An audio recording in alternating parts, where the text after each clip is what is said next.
Hey friends, welcome back. I'm so happy you can join me for day 4 of our 4-day Focus On series using the Fall Festival collection from Mintay paper.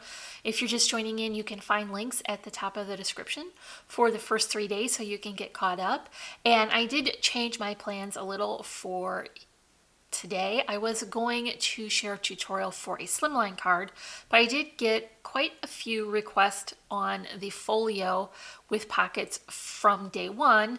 People wondering how could they make it if they didn't get the pocket die that I shared in that video.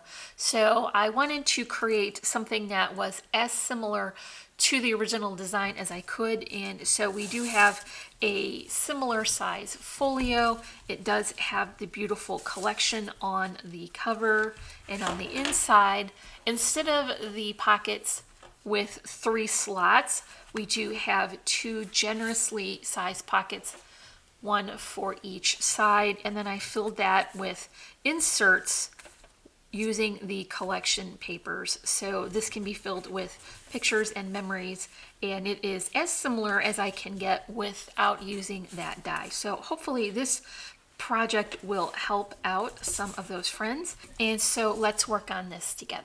So the base for our folio is going to start with 2 pieces of 110-pound cardstock. It is cut to be 8 inches wide by 7 inches high. I came in and scored it at 2 inches. I flipped it around. I scored it at 1/2 inch and then also at 6.5. So what I'm going to do is come in and cut my paper all the way to where those score lines intersect, and then I'm going to remove the portion that is on the top of that. So I'll just demonstrate with this side as well. You take your time and make sure to get this nice and straight. For the finished book I'm going to be working with today, I did go ahead and use my guillotine cutter. I recommend doing that if you have one of those. It just keeps everything nice and straight and even. So I'm just taking out this last corner. Then what I want to do is come in and notch this tab. Okay, I have that already prepared for both of my pieces. Next I want to come in and add it to the spine. So this piece is 3 inches by 6 inches. It's scored at 1 1/4 and then also 1 3/4. This is going to give me a 1/2 inch of depth and 6 inches of height. I put my double-sided adhesive tape on the inside portion. Then I'll bring my pieces together by joining them right on that score line. Because they're both 6 inches high, it will be easy to get these nice and straight and even. So I want to do that for both sides. Now we have our pockets that will fold, and we want to have the nice finished crease line on the outside of the book. So we'll bring our pockets in here and push our tabs around the back, and that will create our pocket. So now I'll just bring in my collection paper and go ahead and finish off the inside of these pockets, because it will be difficult to maneuver these layered patterns with adhesive underneath the pocket once it's attached.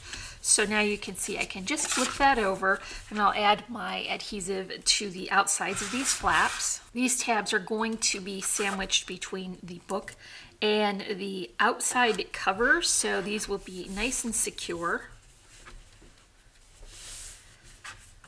I'll do the same for this side as well. I picked this pretty all over floral pattern just because I thought it would look nice with the other patterns layered on top of it. And I will close this one up as well.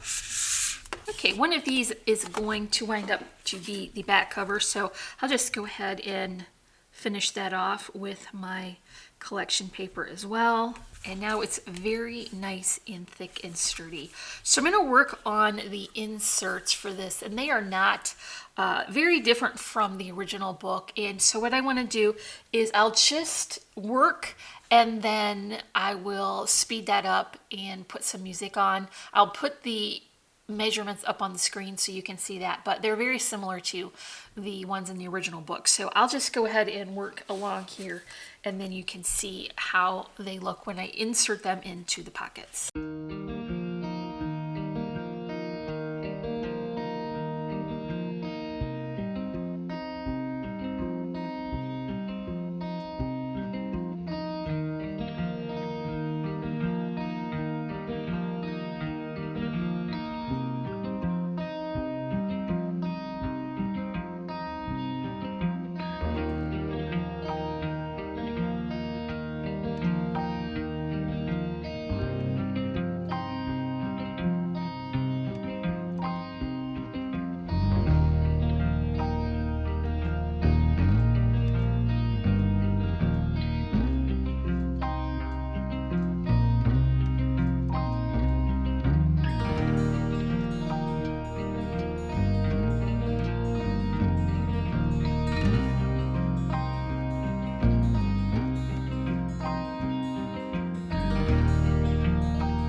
Okay, now that we've got our inserts done, I'm going to bring in some pretty burgundy colored ribbon. This is going to be our closure, and I just want to measure out enough to tie a very generously sized bow.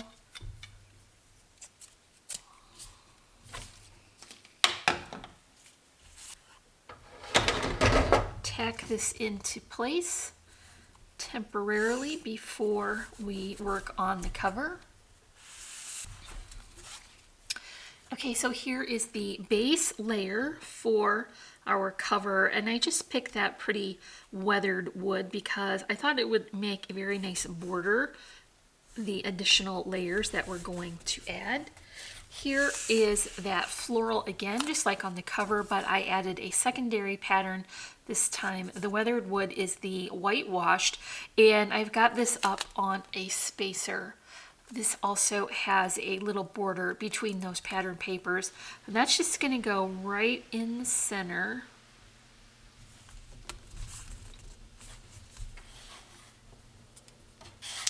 So I've got a pretty little die cut doily here. I'm going to add this closer to the bottom right. There isn't a lot of space on here for adhesive, so I'm just putting that on with hot glue on the back portion where I was able to attach it. And here is my focal image. So this is one of the cut aparts from the collection, and I wanted to try something a little different because we're making a very similar project as day one. So I cut this with my Gina Marie drop pendant or drop pennant die. I know they were out of stock for a while, but I did shop earlier this week and I found these were back in stock. So if you're interested in this nested set that has a stitched line, it is at Gina Marie Designs. And so I use that to cut my image into a more interesting shape, and the stitch line gives it some texture. I also put a border of that pretty wine colored cardstock on there as well. And so that helps to keep those busy patterns from looking a little crazy. Now I wanted to include a layering element over top of our focal image. So I just took a little scrap that was left of that wood grain and I popped that up on spacers. So I'm going to fill in the top of that image with these, and that will give us a little bit of extra depth. Now I have my flower arrangement, and this one is similar. I just switched out the brands of flowers. So I have a pretty flower from Petaloo from back in the day when I was on their design team. And so I just swapped out the center. It was originally yellow. I wanted it to blend more with my collection. I put 2 flowers here. These are the lotus flower from Really Reasonable Ribbon. I pulled out the top portion so that I could remove some of the bulk, and then added those with more of the petaloo flowers. Here's glitter leaves, regular leaves, some netting, and loopy twine bows.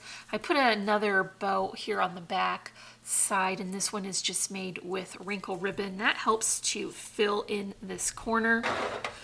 So I'm just adding that with hot glue because it's quite heavy. I want it to be very secure. And last but not least, I did bring a charm down, so I'm going to attach that here just on the side of the focal image. Pressing the strings into hot glue and then disguising the cut strings with a vintage button. And that is all for our folio today. I really hope this helps those friends who asked to recreate this project but without using that big pocket die. I think this has a very similar appeal, and it does have quite a lot of different inserts that you can fill with your pictures and mementos. So I think also if you were just starting with the collection instead of on day 4, you would have enough papers to cover another section. So I would just join them as I did in the original, and then you can have 2 sets of pocket pages on the inside to fill with your inserts. But just as this is, it's really nice and thick and sturdy, and you can keep all of your items secured, tied nicely inside. So that is all for day 4 of our 4-day Focus On series using the Fall Festival collection from Mintay paper. Now, I did mention that I was going to make a tutorial with a slimline, but I just went ahead and created that here, and I was able to use quite a few more of those ephemera pieces, and then I used some dies to kind of create some extra layers of interest for this arrangement. So here's the slimline card that I was going to make, but we decided to do a second folio instead.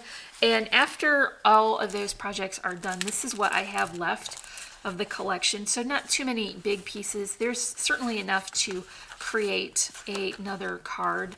There's a fair few of the cut apart images, so I'll be able to use those. And then this has all of the remaining ephemera pieces that I didn't get cut out and used. So I did get 2 folios, 2 cards, and a home decor piece with this collection so far. I'm probably gonna come back in and finish this off as well. And now for the question of the day. It's very easy. Would you rather have a nice hot cider or a nice hot chocolate to warm you up when the weather turns cooler? Let me know your answer to that in the comments below. Remember to leave me a big thumbs up for this tutorial. You can find links to all our social media sites in the description below. If you're not already, I would love for you to subscribe. And as always, I'm wishing you a happy and productive day. And I thank you so much for joining me for our 4-day series. Bye.